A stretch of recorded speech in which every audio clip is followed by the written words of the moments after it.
Hi guys, welcome back to Draw the Out. So today I have another kind of OCG Insights video. This time what I did was actually I tested Mitsurugi with the new board breaker slash negate monster, the world's greatest Gallant Thief essentially. So what this card does is basically you contribute two monsters from the hand or field. You can only do this when you control no monsters, and this will allow you to basically tribute summon it to your side of the field. So it can either work as like a lava golem, or you can tribute a monster from your hand and opponent's field, or two monsters from your hand.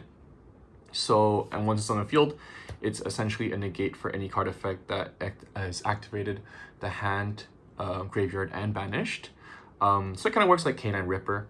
And then the last thing is that during the battle phase, it has a quick effect to change the battle positions of monsters on the field, which is pretty interesting, I guess. I don't know how relevant the last effect would be, but yeah, the negate's pretty interesting.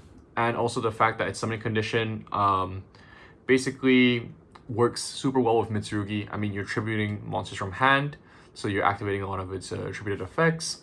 And of course, it gives you like a hand trap prevention kind of thing as well. And yeah, so I'm just going to get quickly into the deck profile essentially, and then I'll explain a bit of how the card kind of performed. Yeah. So for the Mitsurugi package, so yeah, I played this for like a 3-round casuals or locals, and I also did test it with my friends CL's Umbral Horror. Shout out to him as well. And basically it was just to get the feel of the deck. And yeah, I'll share my thoughts more afterwards.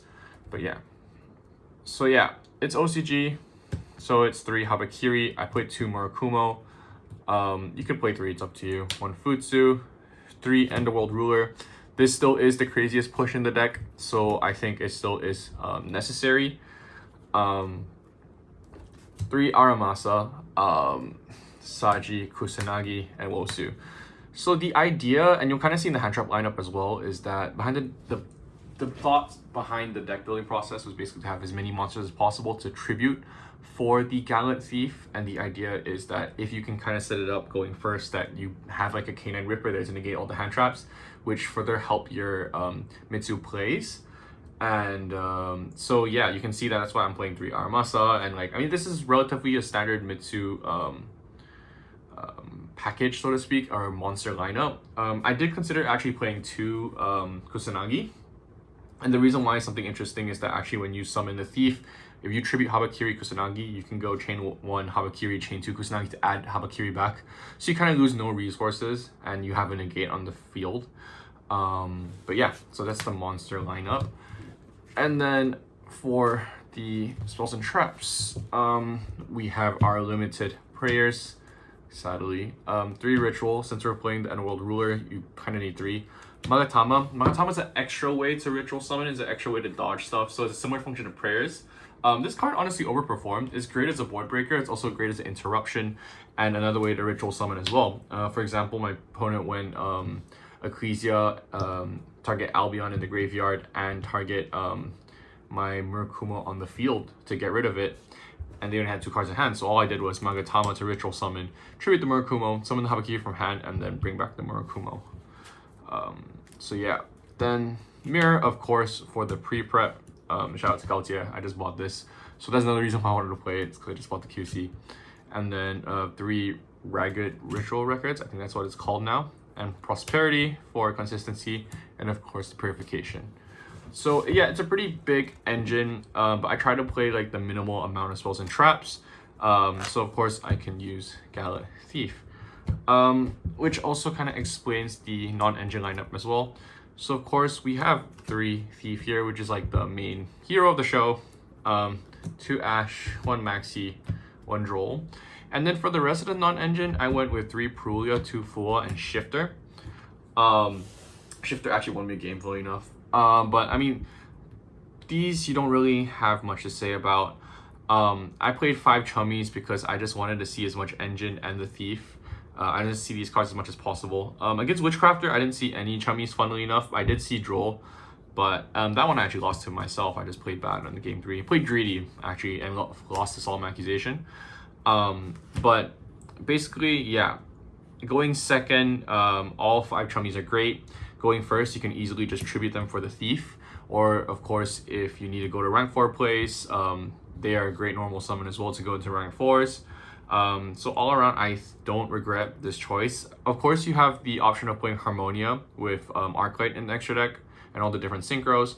However, I wanted to play a bit more proactive since Thief is not as proactive, if that makes sense. Like, Thief is not a starter, and Harmonia technically can get you to a starter, but if you're going second, I did lose all my dice rolls, but I don't think playing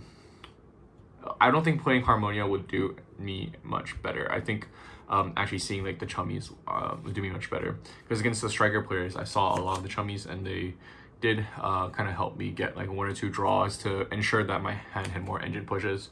So yeah, so the chummies paired with the Thief are great, because yeah, free tributes, free tribute of water, and of course they help you draw into the Thief as well. So yeah, yeah, 13 non-engine count, not too bad for Mitsu.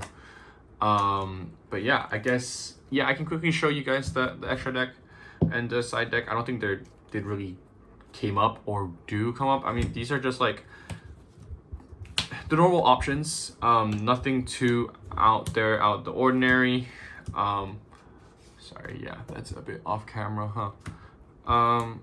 Yeah, I played the Ophion package, but I didn't really actually make any of these. I also played Omega, because the Thief, you can only summon it if you control no monsters. So if for some reason they go Peruli on the draw phase to try and play around Thief, and then this is post-sided, of course, because I sided the Gamma. At first I made the Gamma, but then I took it out for the 3rd Aramasa.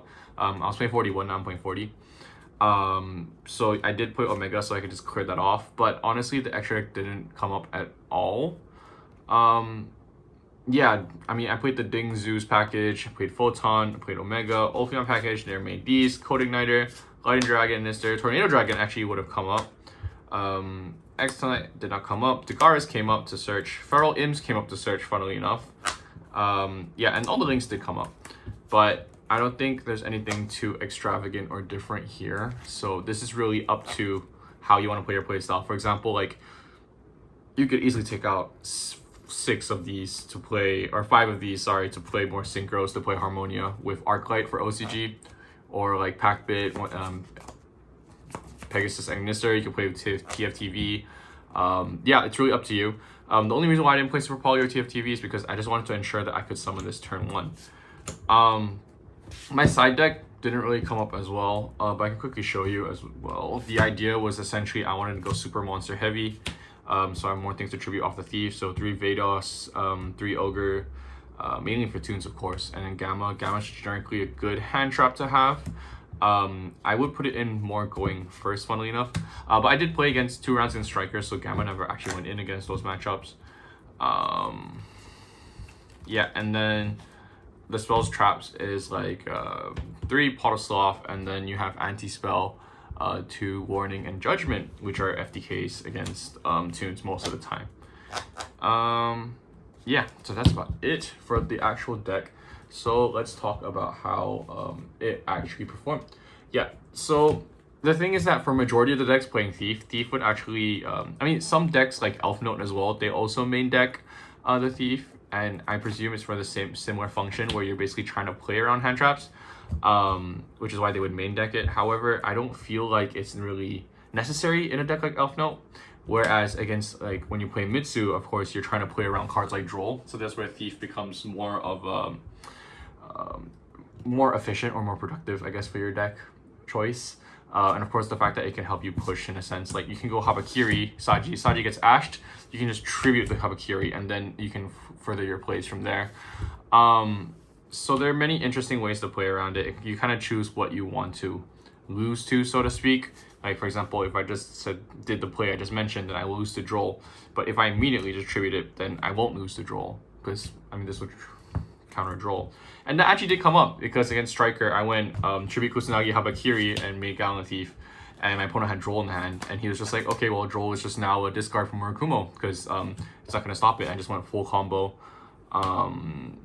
yeah, with a warning to back it up as well. Yeah, so currently you can see that I do play a lot of hand traps. I would consider even playing more. For example, like the thing is I play chummies, and I feel like there is a world where I play nib, just to have more stuff to draw into with the chummies, have more options, and I feel like the Nibiru that's there may not necessarily stick or might eventually be cleared. There's even a point in time where I was like, actually no, this is not really relevant to this conversation, but I did miss Typhon at one point. But yeah, but I would consider playing Nib as well. Even though it does conflict with the Gallant Thief, at least like it provides more push. And then interesting thing that I want to point out is actually Thief plus Wosu in the main deck. This already clears 3 bodies, which is crazy. It didn't come up, but it is something that I realized. Because whenever I didn't see Thief, I was I was actually pretty often just going Aramasa, searching Wosu, and then tributing Habakiri. So yeah, having like 3 body clears, so to speak, in the form of like a Kaiju tribute is pretty nuts. And that's pretty strong for the deck. Yeah, and of course, like, I mean, K9 Ripper is a crazy card. There's a reason why so many people want K9 Ripper banned. And this just tributing Mitsu cards to become your own Ripper, and then on first action, not even starting a chain, and then going chain 1, chain 2 in the graveyard to like get searches or add backs, and like that's pretty crazy, honestly. Like even like there was one game I distributed a Chummy and Armasa, and it's like that's already so crazy. Yeah, but the cons, I guess, if this like of this deck entirely, like the funny thing is that even though this does kind of helps to elevate the turn 1 and helps you push going second, the funny thing is that there still are weaknesses of Mitsurugi, especially with only 1 prayers, where there are like they kind of die a little harder to hand traps nowadays. So for example, like this card still doesn't stop an impulse.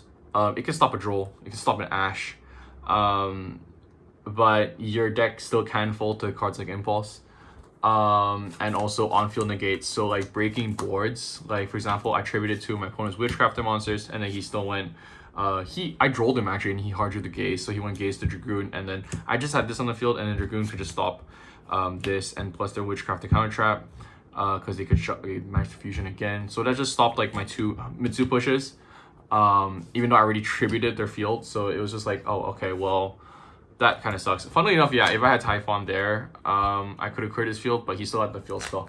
But anyway, that's besides the point. So yeah, another thing is also, of course, losing hand size. I mean, you're committing so many resources into a bandit, into the Gallant Thief. Like, of course, yeah, you can get you can have monsters that tribute for effect, but also, like, for example, if you open like Habakiri, Fua, Ash, Thief, obviously the best play here is probably like this, so that kind of feels bad. Like if you you minus so much just for that negate, just for that Ripper, and that kind of sucks. And that's already like playing it within a Mitsu deck, so that's a deck that naturally wants you to tribute. If you play this in any other deck as a going first tool, I don't think it really works. However, as a going second tool, as long as your deck doesn't need its normal summon, this card is crazy as a kaiju. I think it definitely is the power creep version and the stronger version of any kaijus, so it definitely has meta relevancy, and as long as you don't need normal summon, this would definitely go in your deck. In comparison to the format right now, against tunes, there are certain ways to counter it. For example, like if you play Raizo Tune, just going for a pointer. But if you play Hand Trap Tune, I guess technically if you have like if you can shotgun a max seed, this doesn't matter as much. Like there's certain ways to play around it. But yeah, it needs further testing in other builds.